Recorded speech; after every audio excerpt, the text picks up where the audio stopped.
ইন্না ইয়াউমাল জুমাআতি সাইয়্যিদুল আইয়াম, নিশ্চয় জুমার দিনটি হচ্ছে সকল দিনের মধ্যে সর্বশ্রেষ্ঠ একটি দিন।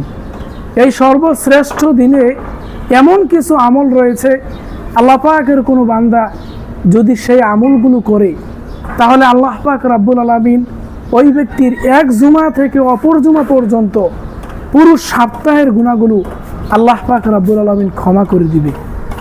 আল্লাহর হাবিব সাল্লাল্লাহু আলাইহি ওয়াসাল্লাম পবিত্র হাদিস শরীফের মধ্যে বলেছেন, মানে তাসালা ইয়াউমাল জুমাআতি ফাআহসানা গুসলাহু।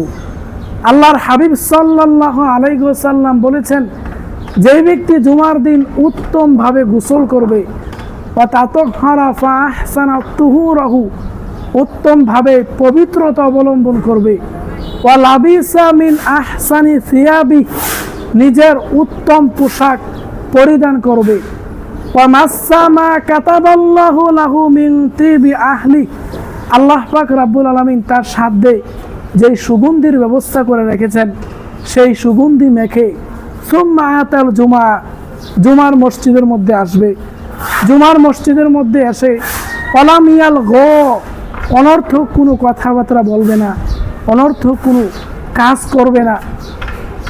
অলামিয় ফাররিক মা বাইনা, এবং 2-4 মানুষকে সামনে ডেঙ্গিয়ে, 2-4 মানুষকে ডেঙ্গিয়ে সামনে গিয়ে না বসে যেখানে জায়গা পায় সেখানে বসে মনোযোগ সহকারে ইমাম সাহেবের খুতবা শ্রবণ করে।